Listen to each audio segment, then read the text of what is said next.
guys. My name is Sarah Schauer, and this is Schauer Thoughts, a podcast for left and right brainers. We have a special guest in the studio today. Her name is Mina Neuberg. She is the CEO of WonderMath. And how are you doing? I'm great. I'm so excited to be here. I am so excited to have you here. You don't even understand. So can you tell us a little bit about yourself and what you do with WonderMath? Sure, yeah. Yes. So I am, as you mentioned, the CEO of WonderMath. I've been doing that for a couple years. I'm also a mom of 4, and I got involved with WonderMath really as a parent at first. And my background is in marketing, a kind of combination of psychology and business. And when my oldest daughter was in 3rd grade, she told me she just wasn't a math kid. And I don't know about for you, but for me, like that brought up a lot for me. Like it brought a lot up of kind of when I grew up feeling like, yeah, it was okay. I didn't really need to be a math kid. It was okay if I kind of stuck with the things that I liked, like psychology, and math could really be secondary. And then as I got older, I ended up deciding to go to business school. That kind of fear of math or avoidance of math that I grew up with really started defining a lot of the choices that I made. Mm-hmm. And, it made me decide I didn't want to go into finance or I didn't want a STEM-based major. And, hearing my 3rd grader say that really reminded me of that experience, and then therefore as a mom made me decide we cannot do this again. Like we really need to make a different change. And so for my daughter, I ended up finding WonderMath and putting her in WonderMath, and I found that it really transformed not just her math skills, but really the way that she thought of herself and her confidence around math. And I ended up getting more and more involved in it, and now I'm running it. Put all of my kids into it and anyone else I could find. And I'm just really passionate about the idea of kind of kids being empowered to do hard things and really kind of continue down the path of things even when they're challenging. And that's really the fundamental kind of growth mechanism of WonderMath, is not just about math really, but it's about feeling like kids can do hard things. They can turn towards things that are hard, knowing that it's something that they'll be able to accomplish, something they'll be able to capture, and something they'll be able to grow with. And the truth is, as a woman, I think it's really important. I think that like women so often, at least at my generation and my mom's generation, like money, finances, math-based stuff was just something they ceded to other people. They ceded to the men in their life. And I think that if we want to change that pattern for girls and women, then it starts with math. It starts with, in elementary school, girls feeling like, yeah, I can do math. I'm not afraid of that. And that grows into a confidence with investing, a confidence with math-based majors, a confidence in STEM. And so to me, kind of that math confidence, that growth mindset, and really those fundamental elements of WonderMath are what I'm really passionate about. Oh my God, I'm sorry. Yes, you sound like the best mom ever, but also... wait, I just want that clip again and again. You like replay it at night. No, but that is so cool to be so involved. Also, I love that you got involved with WonderMath and then you're like, well, and then I took it over. So that is just so cool. But yes, math skills are so, so important. I was reading the Neuroscience of Choice and Change What We Value, and working memory is just calculus and stats. You're taking in sensory inputs, and then you're differentiating them, integrating them, and then you're bringing up your lived history, which is your statistics. So math really is essential. It's metacognition. It's thinking how you think. When you said it builds your confidence. Yeah, it's investing in yourself. Your growth mindset, the external and the internal. So being able to apply those concepts so young is so important. So this is incredibly exciting. Also, my audience, I try to get them more into math. And some of them are like, I'm not a math person. So I'm really hoping to ease them into math. Yes. I mean, it's like in our society, you wouldn't hear people say like, I'm just not an English person, right? And I'm hoping that we can get that way with math. Yes. And actually, COVID was really bad for this, right? We saw math anxiety really spike during COVID. I think because kids weren't getting, it was just problem solving and doing the less fun parts of math. And so we saw an anxiety kind of take hold more during COVID, and it actually has been growing. And what you hear teachers say is 67% of middle school teachers say that math anxiety is something that affects how they teach, and it affects the classroom experience. And so my goal and the goal with WonderMath is to really eliminate math anxiety, and I think it really starts with those fundamental skills in middle school and elementary school, but it also really starts with kids really seeing math as relevant. I think you hear so often when kids are doing math or anything that's really hard, like, when am I going to use this? This is not this isn't really going to be a part of real life. And I think the more we can show people, like, actually it is. And I think your work also, like all the work you're doing with metacognition and brain and behavior, like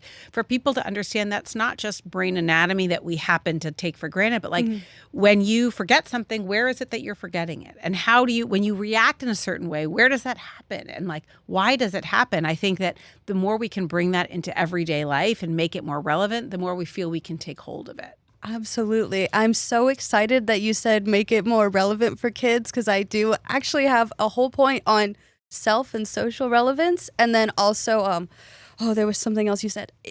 Where are we going to use this in schools? I was telling Mina earlier that I was giving a rundown of my presentation, and there was one thing that I was going to bring up and point out about specifically the phrase, where are we going to use this in real life? And, how we can edit it to make it more relevant to self.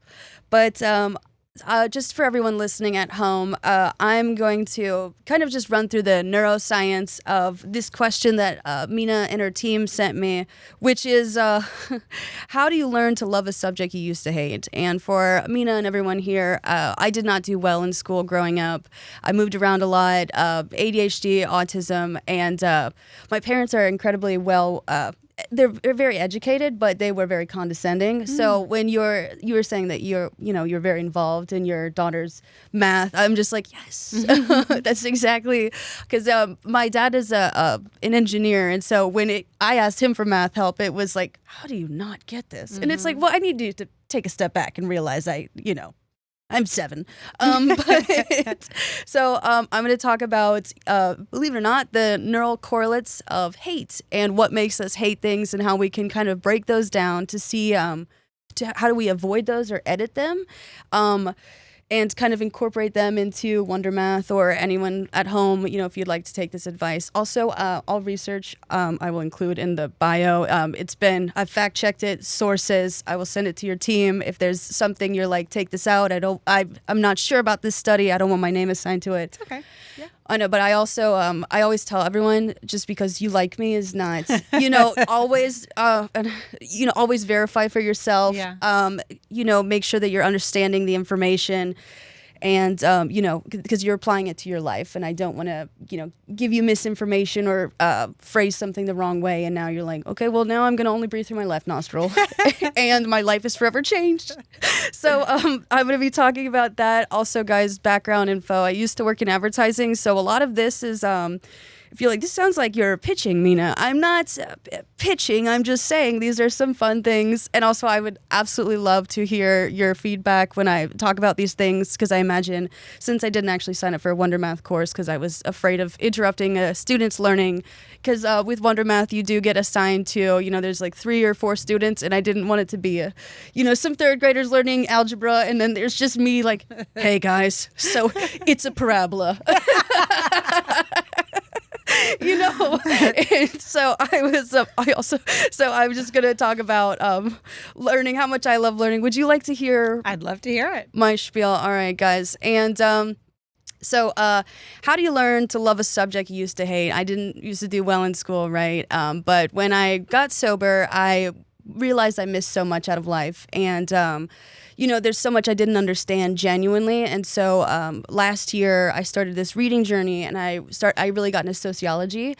I wanted to know more about people. Like, I just felt like I'd been so isolated that I, every month I did, Women's History Month, LGBTQ Pride Month, Native American Heritage Month. And then this year I was, all right, let's go to neuroscience and physics and math, and in linguistics, and I've been loving it. So it's really impressive to take that initiative. I know. It's so I was going to talk about what actually for me to personally answer this question, and how I'm going to answer this question, is address elements of well-being, because this journey would not have been possible had I been in that altered state and attempted this. Now, I'm not assuming that everyone, I don't want to make an inappropriate joke, but yes, we're going to keep moving.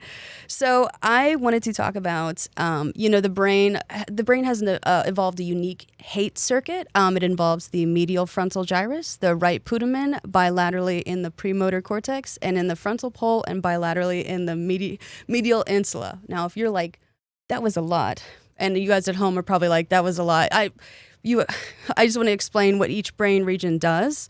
So the medial insula integrates bodily sensations with emotion and cognitive processes crucial for interoception, which is awareness of your body's internal states, like hunger, pain, heart rate. This awareness helps regulate bodily functions like heart rate and blood pressure and allows you to experience emotions, make decisions, and feel self-awareness. So we're going to be delving into more self-aware areas. Yeah, that's really interesting because that feels accurate, just in the sense of all the things coming together. When you feel fear, right, or you feel hate, you feel it in your stomach. I feel like more than anywhere else. Or your heart rate increasing, or you think about sitting down to take a math test and your mouth getting dry. Like all those feelings that come together with that emotion. Absolutely. And I was talking about a couple weeks ago, the feeling in your stomach is a complex reflex where it's the withdrawal reflex, A lot of times if you feel like you hate something, you kind of feel like this sort of shame, or you're like, I'm not good enough, and you kind of withdraw into yourself, and that is the feeling that's going to be happening, or that indigestion. It could be anything, but there's also the medial prefrontal gyrus. It's involved in a wide range of functions, including decision making, emotion regulation, social cognition, and self-referential processing. It helps with planning, learning, and controlling impulses by integrating sensory information and regulating emotional and social responses. It also includes decision making, attention, and memory, as well as consolidating memories and goal-directed behavior. And so I also, since you are a math person, there's so many use of the word integrating, which is going to be so fun, because I was talking about working memory is calculus and stats. And I know that's way above, elementary and middle school, but truly a foundational understanding of math really does set you up for the heavier cognitive lifts later in your life, especially when it comes to emotional labor and cognitive labor. So well, if you think about it, the hardest thing about math, I feel like, is, especially as it gets more advanced, is you see a problem and you do not know how to do it. Yes. And that is inherent in math, is it's going to get harder. And I think what you see is that 70% of kids in 4th grade say they like math and they're good at math. And that number drops to 40% by 11th grade. And so I think part of that is that we hear a lot of external inputs that reinforce that idea, right? 75% of kids say they've heard adults say they don't like math. So that really makes it okay for a kid to say they don't like math if the adults around them say it.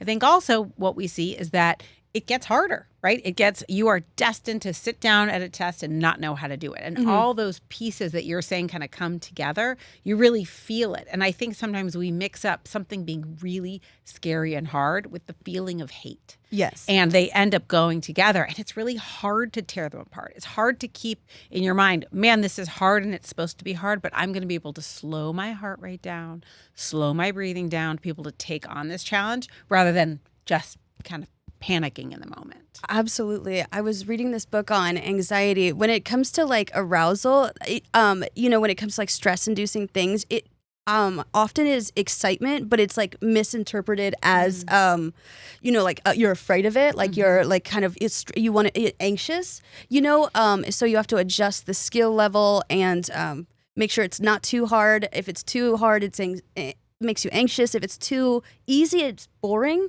So there is a sweet spot when it comes to being engaged in a sort of process. We also have the putamen, which is involved in learning and motor control, including speech, articulation, language functions, reward, cognitive functioning, and addiction. The putamen is part of the basal ganglia, which is crucial for motor control, learning, and reward. It's associated with more complex goal-directed behaviors, including emotion, motivation, and cognitive components to express a particular movement. And then the last cortex that is incredibly important is the premotor cortex. It's primarily responsible for preparing and executing movements of the limbs through coordination with the other brain areas. It appears to play a role in orienting the body and readying the postural muscles, forthcoming musculature with efferent fibers from the premotor cortex serving motor neurons of the trunk and shoulders predominantly, and it receives inputs important for spatial orientation from the posterior parietal cortex. It is especially active when motor routines are run in response to visual or somatic sensory cues, such as reaching for an object in full view or identifying an object out of sight by manipulation. But it's interesting, like you didn't bring up the frontal cortex, right? That does like that kind of planning and long-term thinking. Like I would thought that would have come up too. The medial prefrontal gyrus is part of the medial prefrontal cortex, but they specified the medial prefrontal gyrus. But that is, the prefrontal cortex is always impossible. Not impossible. It's always important for anything like higher order thinking or executive functioning. This is also so cool that you're the executive and I'm running by executive functioning by the. It's so meta, but.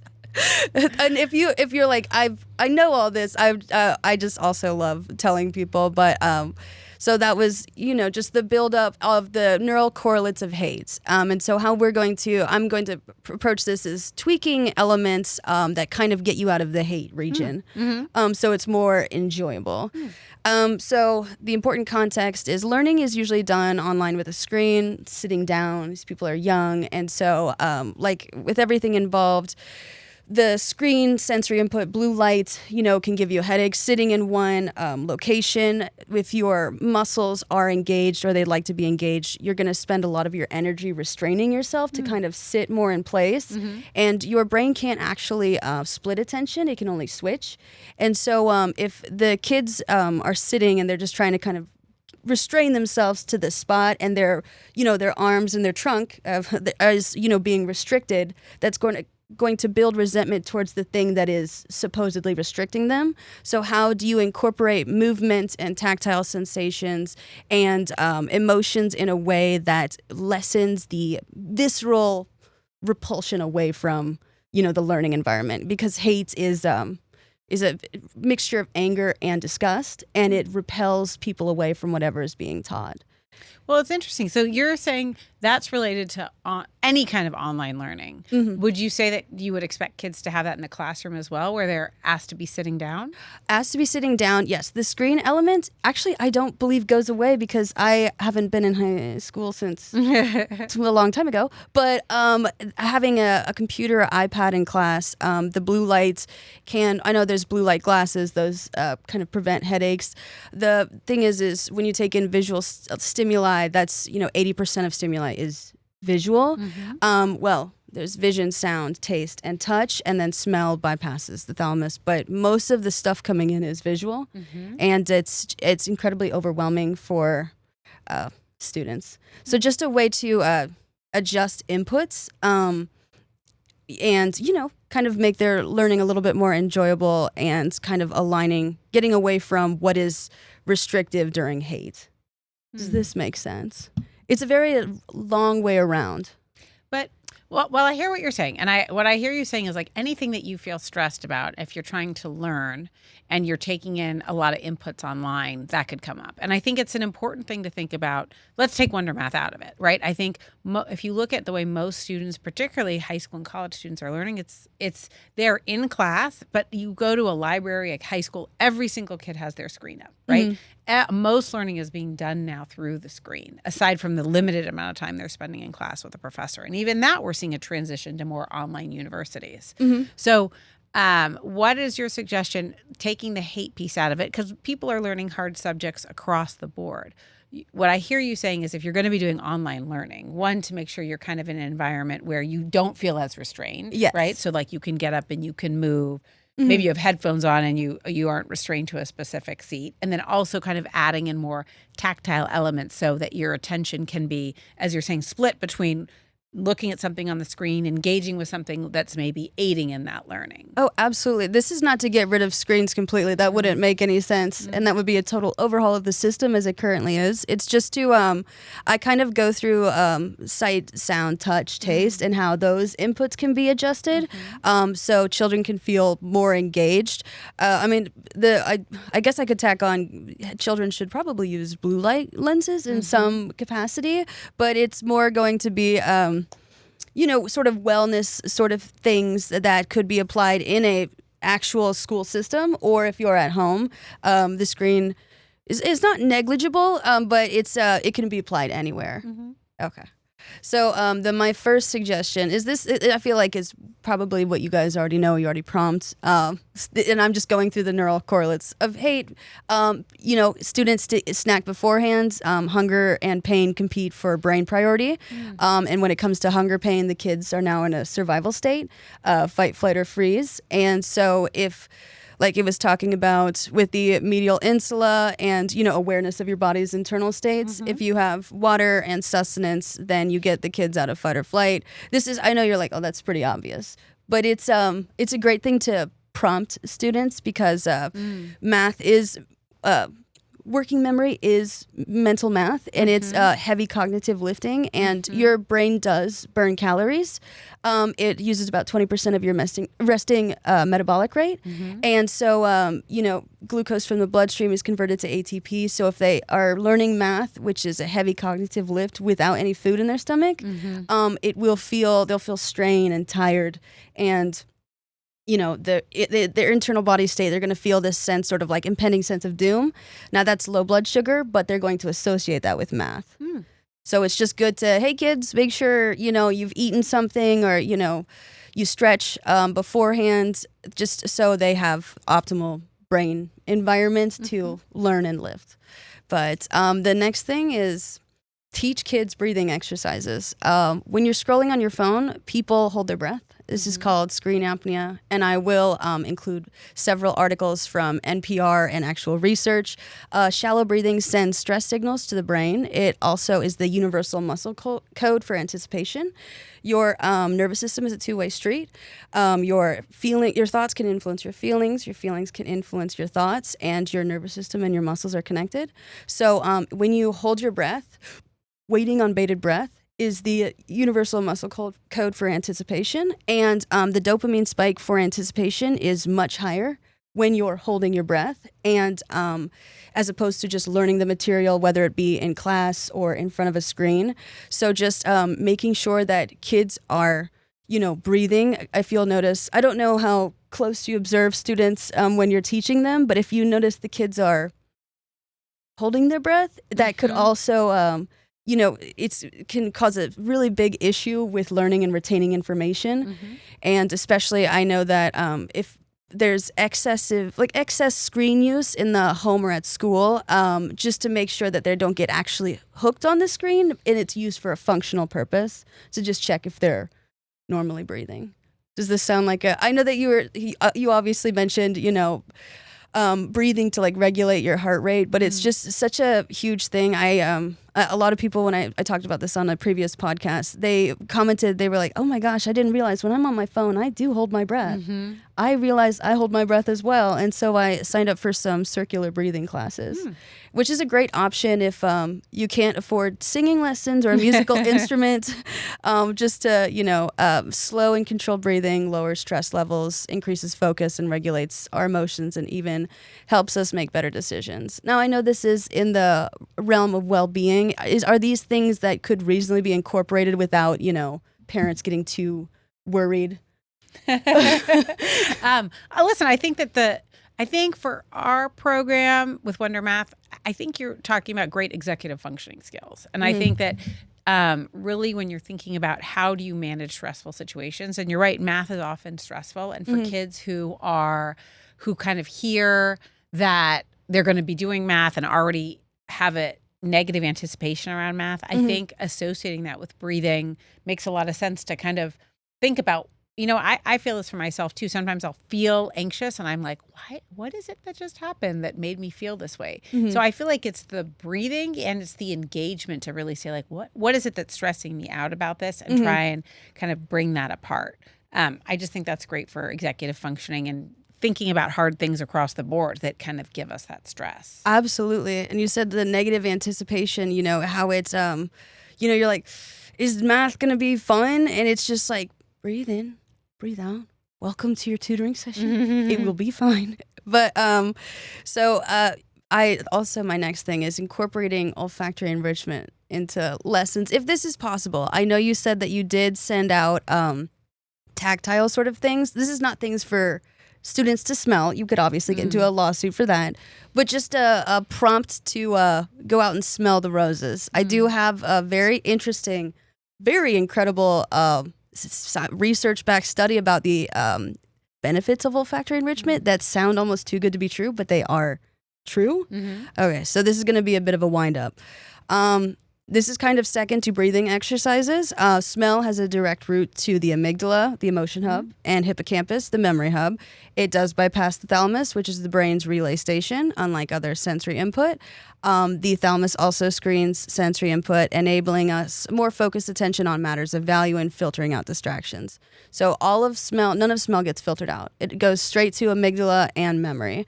So this is a study from the National Library of Medicine, and this is about olfactory enrichment. And again, I know that you can't send students this stuff, but you can, hey, make sure to, in the smell some stuff. This was a study. Cognitive loss in older adults is a growing issue in our society, and there's a need to develop inexpensive, simple, effective in-home treatments.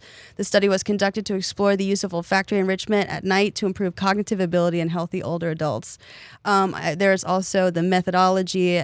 Basically, they had an odorant diffuser throughout the night, and these are the results that are correct. I did run the math, as just, with my background in stats. A statistically significant 226% improvement was observed in the enriched group compared to the control group on the array auditory verbal learning test, and improved functioning was observed in the left unicate fasciculus, as assessed by mean diffusivity. Sorry. So the unicate fasciculus, is a white matter tract in the brain that connects the frontal and temporal lobes, specifically the orbitofrontal cortex with the anterior temporal lobe, including the amygdala and hippocampus. So olfactory enrichment, just by all they did was individual in the enriched group was exposed to 7 different odorants a week, 1 per night for 2 hours, using an odorant diffuser, and they experienced a statistically significant 226% improvement just in the control group from smell alone. Yeah, this reminds me of a study that I've seen, or more kind of in-person reality that I've seen, of like kids studying for tests. And when kids are, particularly around the SAT, ACT, those kind of like high stakes tests, there's a lot of stress around. And so I've seen some recommendations around kind of trying to mimic your testing environment at home, so you get really comfortable in that. So I know olfactory, to the points you're making, is really important. So I've seen kids like chew cinnamon gum, right? When they're practicing a test, or whether it's a candy or something like that with a pungent taste and smell, and then taking that into the test with them so that they're kind of mimicking the environment that they've already been in, so it doesn't feel so scary and new, but they can kind of harken back to some of those things that have given them comfort when they've been practicing and preparing for the test. Absolutely. Smell is widely understudied and undervalued. Schools really need adequate HVAC systems as well, because there are so many odors in the air, and it can cause a headache and brain fog and all this stuff. And especially with COVID, loss of smell happening to a lot of students. Just opening windows as well, prompt to do that, or stop and smell the roses. Also, I will include all this research if you're like, I'm going to do that math for myself. Trust me, I was like, but it checks out with my stats background. So if you'd like to just run it by anyone, then this is another thing. Ask teachers to pantomime directions. What?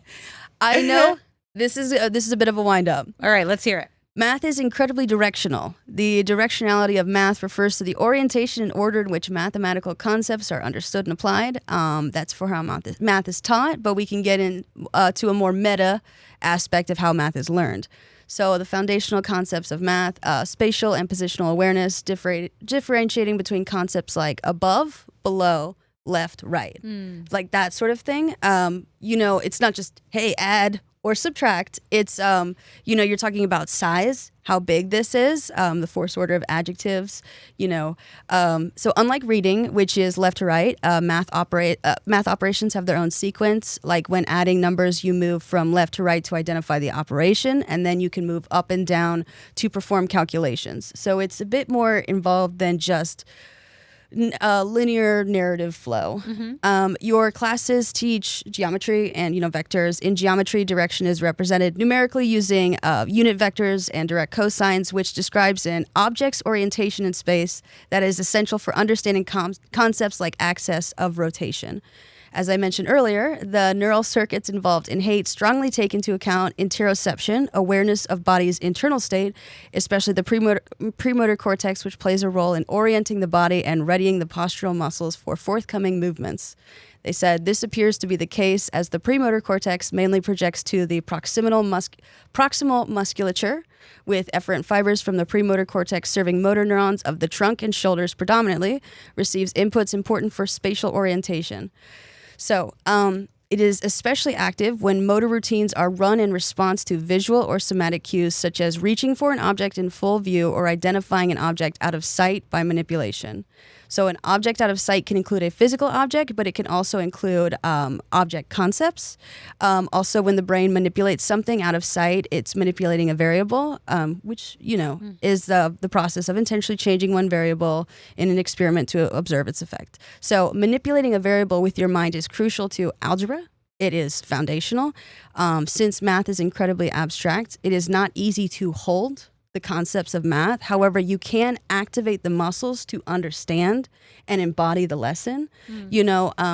Reading left to right and then adding up and down. The actual muscle movements kind of conceptually ground the concepts themselves, and you embody the understanding.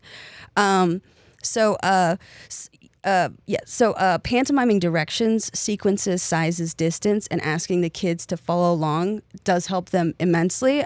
Kids do have mirror neurons, and if you're going to see an adult teaching you something and they're, talking about you go left to right and then you solve up and down, the kids will have now the visual gesture of what you're doing, and a gesture is an impression, it's a shape, and it's how you get a grasp of the concept.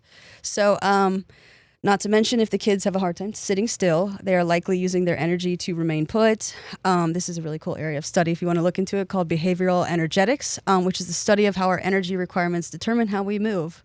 If they're using all their energy to sit still, restrain movement in the arms, trunk, posture, they will fight any energy commands that direct attention elsewhere. Right. So it's similar to what you were saying before, right? As if Yes. you're taking your energy to sit still. Mm-hmm.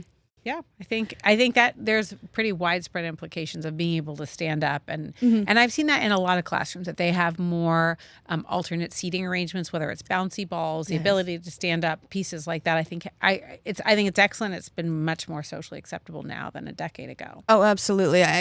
Just sit still and write notes has been pretty much the consensus. But I love that you're talking about incorporating, tactile sensations, because a lot of times when people stim, it's truly like their muscles don't know what to do with the energy. And so there is need to, instead of just letting it go, quote, to waste in a learning environment, help them sort of actually incorporate it into the learning, which is crucial. This is a suggestion, there is a fun and active way to learn a new language. Math is a language. It's the universal language. It's called Total Physical Response, TPR. And in that method, teachers give commands in the target audience, and students respond with physical actions like standing up, walking, or pointing. It helps students understand the language through movement, just like how children learn their first language by listening and doing. They use tools and techniques like commands with physical actions. Teachers use simple commands linked to body movements, use of visual and gestural cues. Teachers exaggerate facial expressions and gestures. Again, and facial expressions, gestures register as like a type of shape. It's a more haptic feedback, which is visual tactile, as opposed to just auditory feedback, even though there is a tactile element to auditory learning.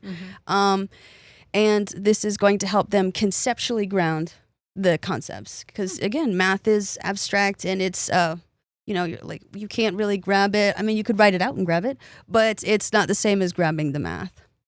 Okay, that was a lot. Now this is my suggestion for what you were talking about for where are we going to use this in real life. That is such an important point to bring up. Also, if you feel like I'm just steamrolling over, or if I am talking too much, please, I love feedback. It's since I'm learning by myself, whenever I'm like, if you have any feedback, tell me. And people are like, no. I'm like, no, You mean it. I mean it. Like it's if it sounds harsh, I love any opportunity to get feedback because I really do need is this sounding right? But okay. Self-insert problem solving. So this suggestion is incredibly meta, but critical to understand. Math is metacognition. Working memory is literally calculus and statistics. You're taking in new stimuli, differentiating what's important, integrating previous knowledge, life experience, behaviors. Those are your statistics. Your life stats are your behaviors. There also when you do predictions or like what's the likeliness that this is going to happen or am I going to fail this class, you're doing stats like as a child. So here's an example of how most math problems are written. Susan has 4 apples, but Jared has none. How many apples does Jared have if Susan gives him 1? So the answer is obvious. However, almost all problems are written as if they're happening to other people. In What We Value, the Neuroscience of Choice and Change, the author discusses 3 related networks, the self-relevancy network, the social relevancy network, and the values network. I'm so happy that you said, how do we make this relevant? I was like, give me a second. So these networks are so highly intertwined that we often mistake what we value, including concepts, with who we are. So we associate what we value with me or not me. Since early math is usually framed as theirs, hers, Susan's, that is other, not me, which will register as less value relative to self. Your value system is also known as your reward system. The rewards are literally being framed as not yours. The question, why do kids hate math? Hate involves the insular cortex, putamen, left superior frontal lobe, all involved in self-awareness and reward. The kids hate math as it's not rewarding relative to self. Because it's not even framed as, I've never heard, okay, so we keep going. So my suggestion, along with the resources, is make the math problems largely self-insert. Make the kids write I, me, mine, ours, etc. So I am going to include a resource about problem-solving journals. It's just, you write it out as if it's your journal and like how I'm solving this problem that I want to fix. I think, I think that's the framing of it is interesting in the problems. I think when I talked about relevancy, I think that what I was mentioning is I think there's a lot that we can do at home to make math more relevant. So absolutely, we're so used to, as an example, using credit cards and Apple Pay for everything. But if you're bring cash, right? So I'd say bring cash, give your kids cash, and have them try to have them collect the change and have them predict what the change will be. Have them calculate the tip. Have them give the tip. I think the more we're incorporating math in that way, have them do baking with you. Have them measure out ingredients. Have them convert ingredients. I hear what you're saying in the actual sitting down and doing homework. In terms of the questions, I think that there's a big opportunity to show how math is relevant in the things that we do on a daily basis and to make them take ownership over it. So I think in terms of building not just kids' knowledge, but really their resilience is to get them more engaged and to get them more involved. So Jonathan Haidt talks about, who I really love, he talks about that we give kids too much freedom online and too little freedom in real life. And his is, he talks about kind of screen addiction. But I think that the part about real life is really important. And I think the part about empowering kids and saying, here's the money, here's the budget, make the budget, having them use math in that way builds a lot of relevance to them as well. Yes. That is part of the social relevancy system where it's your immediate surroundings. So that's absolutely something that's also yes, it's very much involved. I love that. And speaking of ownership, we've heard I was going to wrap this up. I'm so excited. So we've heard the phrase, where are we going to use this in real life? Referring to a math concept. We is not possessive. It is a subject. It is saying the math is not theirs. It is not me. Math is always ours, referring to society as math is discovered. You cannot patent most math as it's a concept or law of nature, which individuals cannot own. However, there is collective ownership, collective identification, as math is the universal language, and language is crucial to identity. These kids are telling us they do not identify with the universal language. Where are we going to use this? this is the universal language. Math, everyone uses math every day to figure out if you're going to make a decision, or like to count out the change, or to set the timer for these. Math is in every single skill, and they're not identifying with the language that is universally, quote, spoken or used. So with the make math problems self-insert, so they can see themselves in the material. Make them keep a math journal where they write in first person: I, me, mine, myself, plural, we, us, ours, ourselves. It's especially important to use first person possessive when explaining their process. First person possessive is mine, ours, our, when working with groups or collaborating. First person possessive shows ownership, relationship of belonging between one thing and another. It can express where, spatial orientation, someone works, studies, or spends time, as well as relationship between people.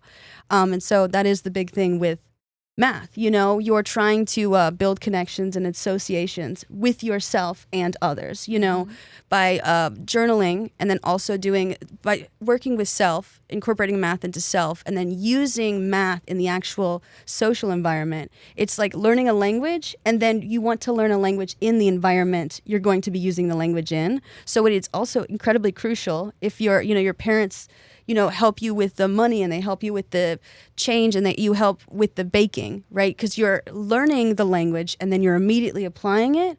And it's just, it's a 1-2 sort of way to frame it as, this is mine and these are my skills.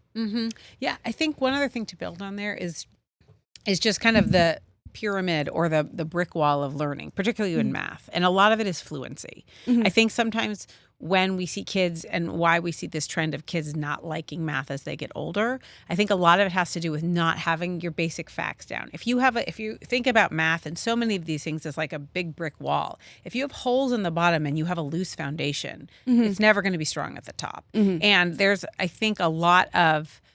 not a lot of effort being put into kind of identifying those holes to repair them. We do so much social promotion, and there's so much kind of focus on just getting kids ahead and moving them to the next level. I don't know that we always do enough to make sure that they have the fluency that's needed to move on. If the fluency is not there, they will just hit problems again and again. So that's why kind of strengthening those foundational elements in math, in language, et cetera, is so crucial. Otherwise, you just can't move on. Absolutely. Yes. I mean, since it's a huge symbolic language, there's two kind of different types of math that are being put together. There's pure math and then applied math.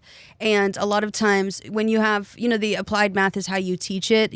Susie has this, and then you put the test in a pure math. It is kind of like teaching in slang and then testing in like formal English, so it's kind of like you need really the formal part before you can get to the more slang elements. It really is a language that you need the different foundation, because then if you just keep it chugging, then there's going to be, everything builds, it compounds, guys. And so it's just going to get, worse and worse. Language does shape the way we think. It influences perception, memory, reasoning. Fluency is super, super important. And also you're talking about not having a fixed mindset, lack of faith in yourself, or like you believe that you're a math person or you're not. Just having a more fluid, self-concept, being like, I am capable of learning. It may be hard, but I can still do it, with the right support and the right community. But I was going to say, words shape self-concept. Metacognition is literally self-concept. When kids use first-person possessive, they are saying, this is myself, and it's reflected back in math. And ability to self-reflect is metacognition, and fun for every math nerd. If you reflect absolute values across the tangent line, you create a mirror image. These kids will see themselves in their work, and when they get answers right, with y'all's help, the work will be rewarding, intrinsically rewarding, showing them their absolute value. Yeah, I think that's interesting. I think the thing to think about also is really making it clear that they are doing it themselves. And I think that's a lot of danger that sometimes happens with tutoring companies, or even parents, right? We're so quick to want the homework to go away, or for them to feel good about getting it right in the short term, that it really is making sure that kids are feeling like they're doing it themselves, that when we do things for them, when we do the homework for them, we find someone who's just going to kind of lead them to the right answer, we're actually doing more harm than good. I was thinking that they would just frame hear the problem, and instead of it being like Susan or Henry, it's like if I, because now you get into the world of hypothetical thinking, because they probably don't have 17 bananas on hand where they're like, guys. Sorry. Yeah, I think that's a great point. And I think you mentioned fixed mindset versus growth mindset, which, you and I talked about before, is Carol Dweck's concept of over a decade ago, which was really big in the like late 2000s and isn't talked about as much, but is still so foundational to so much education. That's education research and education best practices. And that really is talking about, when you approach any concept, you have a mindset towards growth, meaning that you're flexible and your role and your engagement with that thing can grow and expand, and it's something that you can learn to do. Or a fixed mindset, meaning, your capabilities in that area are unchangeable. And that's often when we associate kids, or kids talk about just, I'm a math kid, or I have the ability to do this.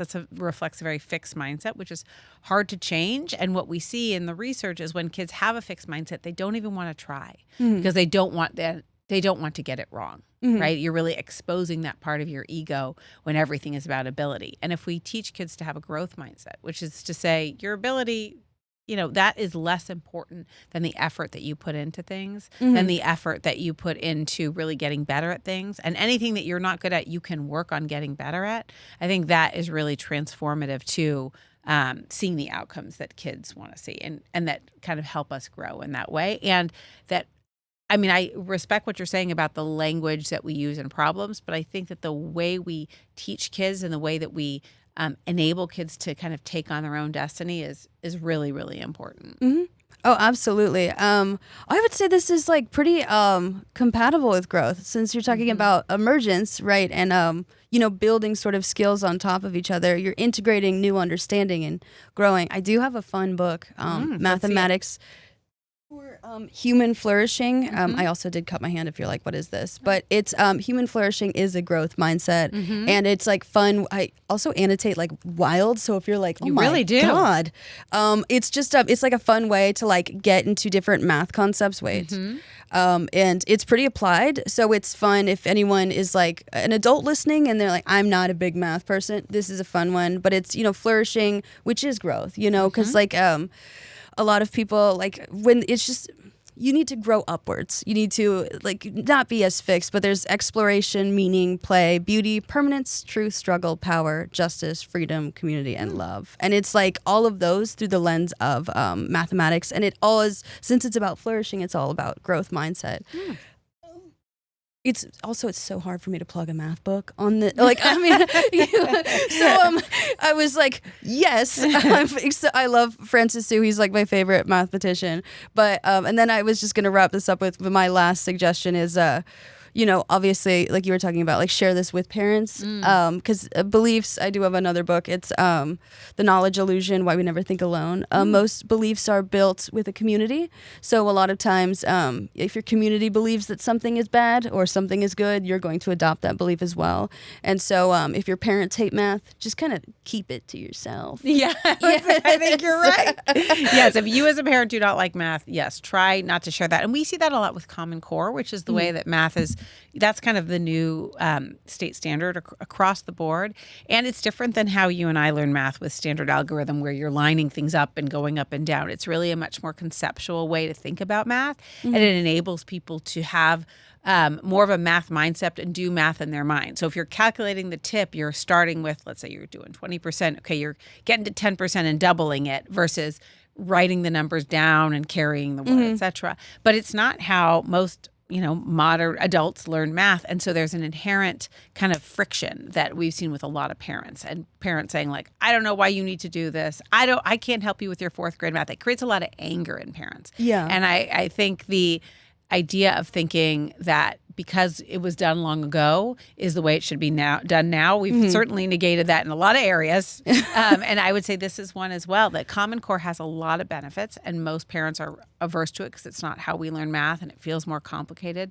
But I think the results are that it allows math to be more a part of our lives and more easily accessed by our brains. And so I'd ask people to have more of an open mind towards it. Absolutely. Yes. I mean, curiosity is so important for math and self-discovery because, I mean, math is like an abstract. It's like a concept. So like self-concept. If you want to go on a journey of self-discovery, you're going to encounter possibilities, opportunities, like different diverging roads. That is all math, just kind of written in the applied way. So having an open mindset and being curious is how you discover yourself and your concepts and the different abstract principles that kind of support you as an individual. It's really cool. Yeah, I think for WonderMath, I think for me, I think math we're just using really as a tool and a vehicle for critical thinking. Absolutely. And being able to be a critical thinker. Like I think that being able to have the math skills, yes, that's important. But more than anything, is being able to take a problem, look at it, figure out how to break it down, breathe deeply, know that you don't know how to do it, but you can start somewhere, kind of address the fear of the blank page, if you will, and be able to say, this is something that I don't know how to do, but it's something that I can start to figure out. And knowing that I'm going through the process of this, that's much more important than did I get the answer right or wrong. And so that critical thinking is something that, it's harder, it's less comfortable than just math facts or reading a story, which we're inherently more drawn to, but it's really important for higher level thinking subjects and professions. Absolutely. Absolutely. It's like also, you want them to, you want the work to be rewarding, not the grade to be the thing that is, it's not a punishment. Teaching via punishments is heavily outdated. So you want to find the reward and you want to assign the reward to the relevant thing, which is showing your work, being critical, not taking feedback too harshly, and knowing that trial and error is necessary to any type of learning. Because if you can't be wrong, that means you're only going to be in environments where you have to be right, and then it's just going to get really, really circular. If you make too many, you're right, you're going in circles. Well, I think I would say to your listeners, like, there's one word that I think is really powerful in doing that, and you and I chat about it, and that's the power of the word yet. And this is, this is from growth mindset, but the idea that like you got this problem wrong or you don't know how to do it yet. You're trying to learn a skill and you can't do it yet. I think that really opens up people's minds to be able to see that it's going to take hard work to get somewhere, but that's really the idea of having a growth mindset, is that you can grow into something rather than it's something that if you aren't born knowing how to do, you're never going to be able to do it. And so that, if there's one thing I would take away, it's like putting yet at the end of a sentence, especially a sentence about not doing well at something, is a really powerful motivator. And I would say that it makes you anticipate when you can do it. I can't solve this yet. Now you're anticipating the moment that you can. You're like, oh, so it gives you something to look forward to, and then you're getting that dopamine, and it's rewarding, and it's driving the curiosity bus. You're a licensed fourth grader. No, but yeah, I think yet is such a great add-on to the end of a sentence. It's great when you can edit language too. I mean, the language does shape, your self-concept, and so just adding yet and being like, there's potential for growth everywhere, and not limiting yourself. What's cool is that your heart rate, why it's good to breathe, is because it's hooked up to your vagus nerve, it's hooked up to your inner ear, and that's hooked up to a whole bunch of other things, and so your self-concept is on your default mode network. If you slow your breathing, you literally slow the rate of your thoughts. So if you're, you're telling yourself, I'm not good enough, I won't ever do this, it doesn't matter about yet, the breathing is the bottom-up way to slow it down, and then you can think a little bit clearer, and you can edit in the yet and give yourself something to look forward to, do a 1-2 punch to the amygdala, chill out, dude. You know what I mean? You just keep making me afraid for no reason. Well, I think you had some good ideas also in terms of like setting yourself up for an environment that's really positive. And you and I chatted with WonderMath. Kids get gems that they turn in for real world prizes, which is kind of like the marshmallow test. Like you can turn it in today and get some stickers, or you can wait 6 weeks and get a hoverboard. So I think that thinking about what's motivating and how you reward yourself is also just a great way to get through some of those hard things. Absolutely. I do like how the prizes escalate from stickers to hoverboard. It takes a while to get the hoverboard. It's not 6 weeks. I was like, well, that's a heck of an investment. But that is so cool. Wow. Are there any other, do you have any questions, comments, concerns? No, I don't have any questions. Okay, perfect. This has been so much fun. It is so, the thing is like you were talking about with, engaging with math. I love math, and it's very rare to have a normal conversation about liking math, because even just as an adult, I am still someone's child, and so I am still socializing myself as, in the world of math. So this is really one of these opportunities where I'm, I guess I'm counting the change at the counter, or I'm helping with the baking. It's just, it really is refreshing. Yeah. So what was your experiences with math growing up? I know you told us about your early experiences. Yes. I was not particularly good at math in high school. I was not, but my dad, he was an engineer, and so whenever I'd ask for help, it was that sort of like, how do you not get this? Sort of like red in the face. And I was like, well, that doesn't seem very helpful. But when I got to college, I went into marketing and business analytics. And like you were talking about with, being afraid of getting into different areas of business, I was as well, because I chose stats, because they told you, stats is pretty reliable, get the stats. And then I started to fall in love with statistics. And in college, my calculus teacher, she was the most helpful person ever. It was I've never enjoyed a math class until but she walked us through everything. She was so engaging, so helpful. I remember that's the only, there's, where you review teachers. I literally drafted like pages of a review for her class, because she was so helpful. And so she just it made me realize that I could do math. And then life got in the way.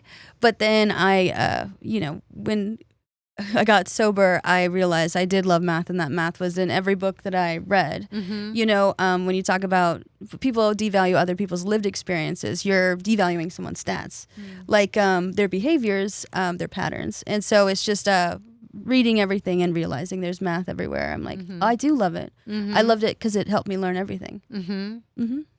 That's interesting. Yeah, well, thank you so much for being here. Thank you for having me. This has been so much fun, and I also just want to inform everyone, I do have a book club starting next week. My previous one, sorry, I'm going to shameless plug. I did end my last one last week, but this coming week on Sunday, we're starting This Is What It Sounds Like.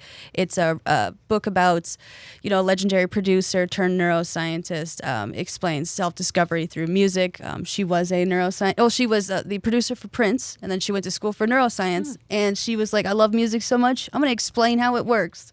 Cool. And I think that's amazing, because usually you never see artists pivot to the sciences. Yeah. So I was like, this is interesting. And so I'm going to make, since she's a producer, she gives examples for all the neuroscience in the book, and I made a playlist for the entire book. And then each week I'm going to assign homework where people in the book club, bring in a song that reminds them of them and the chapter, and we're going to create like a book club playlist, and hopefully discover parts about ourselves, because what's cool is the Default Mode Network, which houses self-image, also houses your music preferences. Yeah, it's a really great book. But that's starting next Sunday. There's a Sunday night there's a Sunday morning option, Monday night option.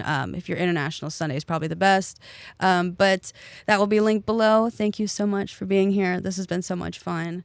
And this has been Schauer Thoughts. Make sure to like and subscribe on YouTube. Rate me 5 stars on Spotify, Apple Podcasts, any place you get your podcasts. And where can everyone find you? You can find me at WonderMath.com. And I invite everybody to give me a shout out. Let me know what you think. My email's Mina@WonderMath.com. I'd love any and all feedback. Thank you so much. Thank you, guys. I will talk to you next week. Bye.